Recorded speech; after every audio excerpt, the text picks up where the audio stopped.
August 6, 1945. The first mission of its kind. The last person to have his hands on that weapon was me.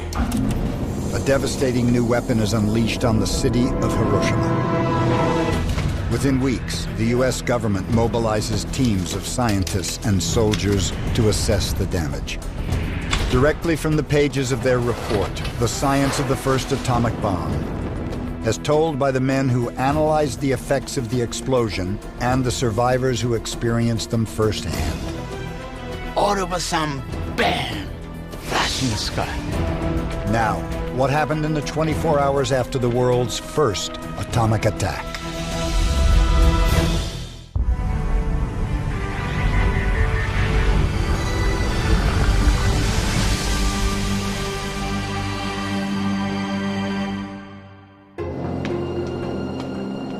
On August 6, 1945, I was 23 years old. I was on board the Enola Gay B-29 flying to Japan. 1945, August 6. I was 13 years old. August 6, 1945. I was standing against the window looking outside. August 6, 1945. I was 8 months old baby, and this is the dress I was wearing that day. A day earlier, at a military base on Tinian Island in the Pacific, the world's first combat atomic bomb is brought out on the tarmac in preparation for delivery. The weapon's code name is Little Boy. Its conception is the most covert operation ever undertaken by the U.S. military. Some say it holds the power of the sun, the stars, the cosmos. But to the crew, the bomb looks like something much less cosmic.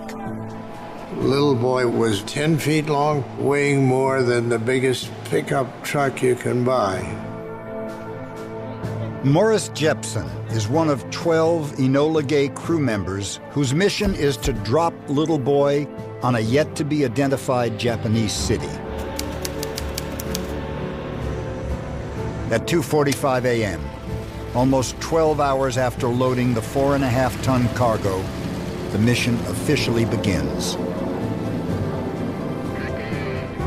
The Enola Gay takes off and heads west toward Japan.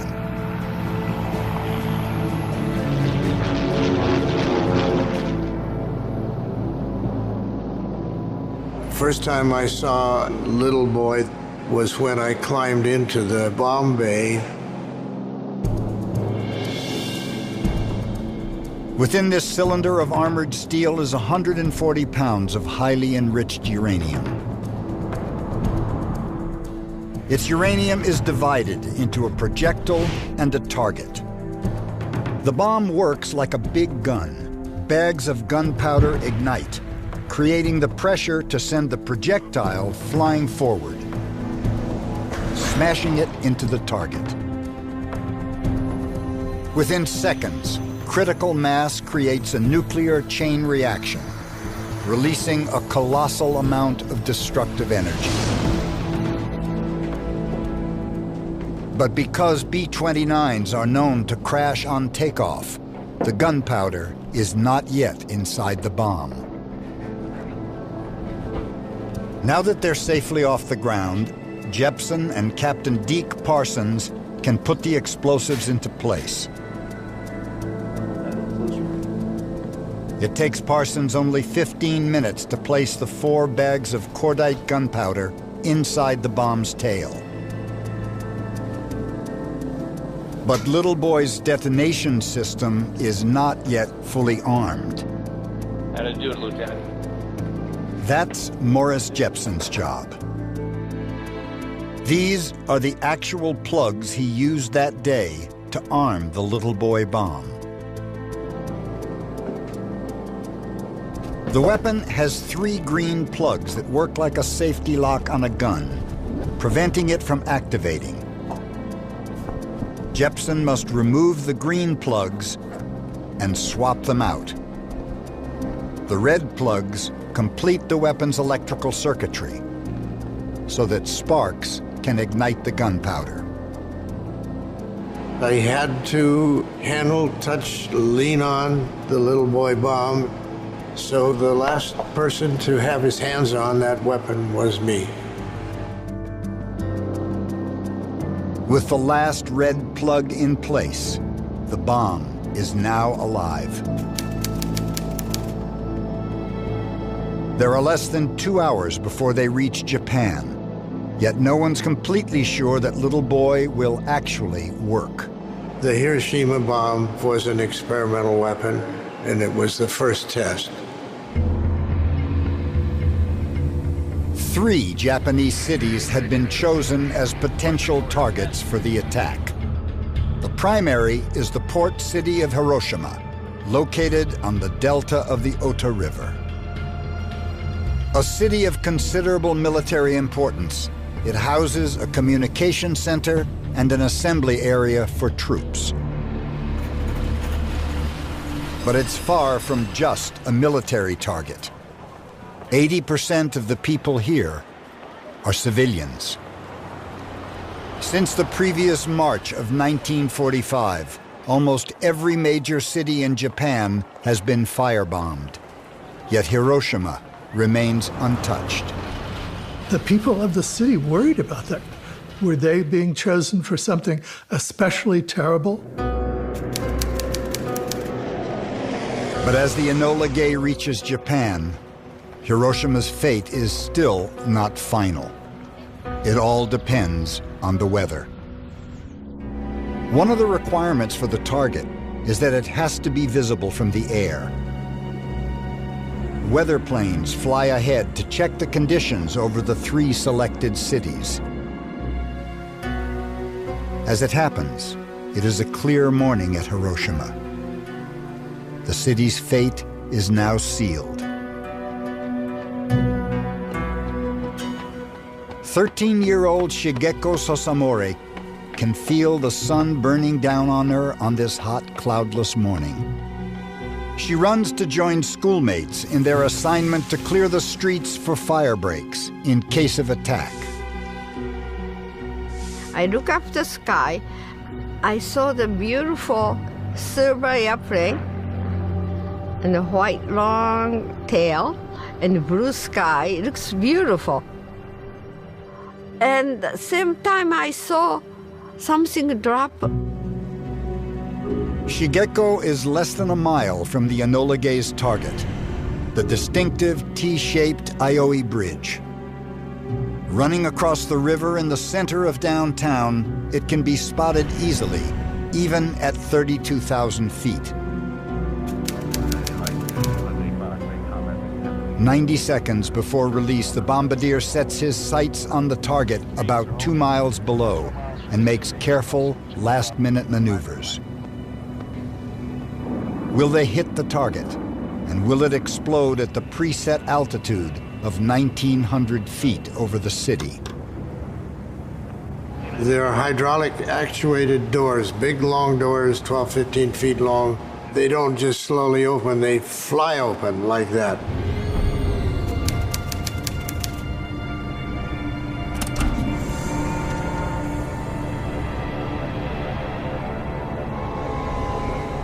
Jepsen and fellow crew members had done the math and expect the bomb to detonate at 42 seconds.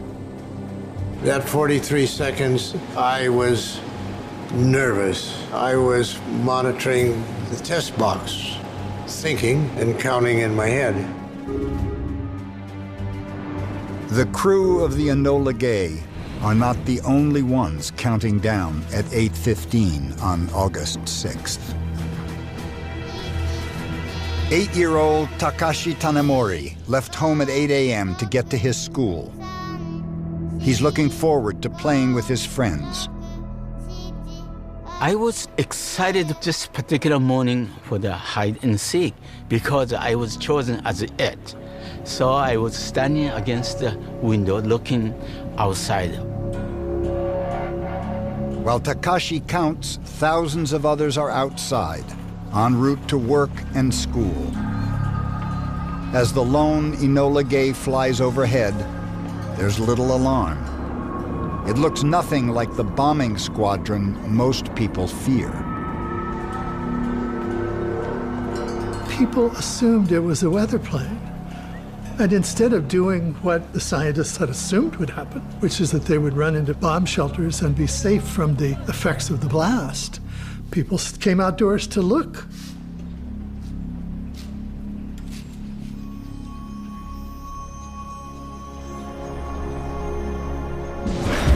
All of a sudden, bam! Flash in the sky. Pure white. I saw the bones on my fingers as though I was looking at X-ray. So intense. This is the only footage ever taken of this atomic explosion. Scant documentation of an event that changes the course of history. Within moments, the mushroom cloud is 10 miles high. It spreads 3 miles over the city, and it's more than 350,000 inhabitants.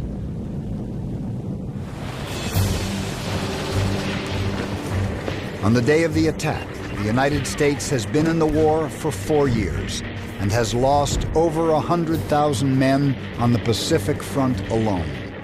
Despite losing over 1 million men, the Japanese continue to fight fiercely. Some fear that if the war goes on, millions more will be lost on both sides. We thus saw the atomic bomb as a potential way to shock them into surrendering.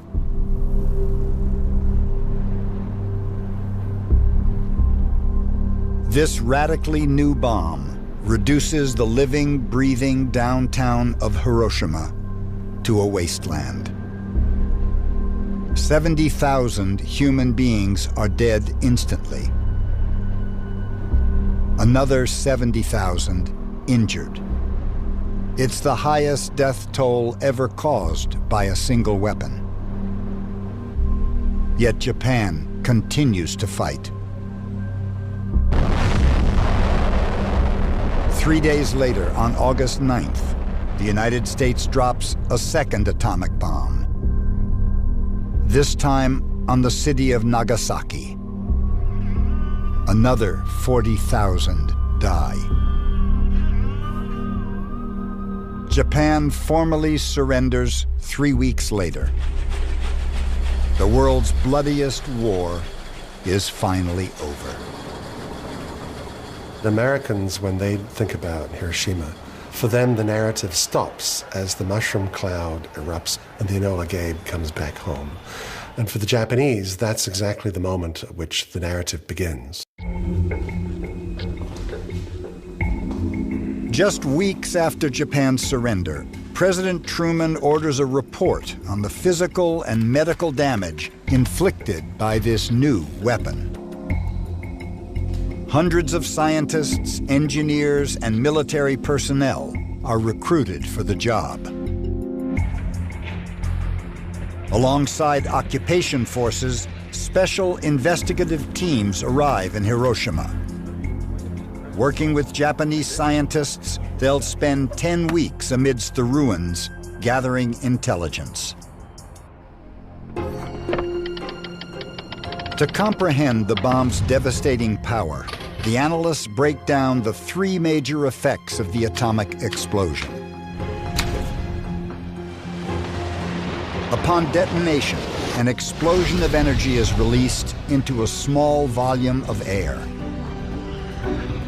This creates a searing white-hot fireball that flashes hotter than the surface of the sun.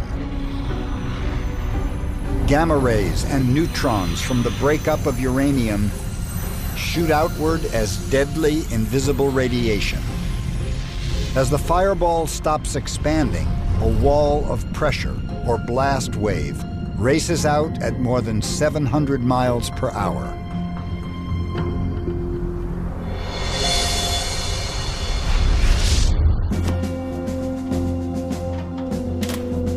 In their report, the scientists described the effects of the first stage of the explosion, a thermal flash.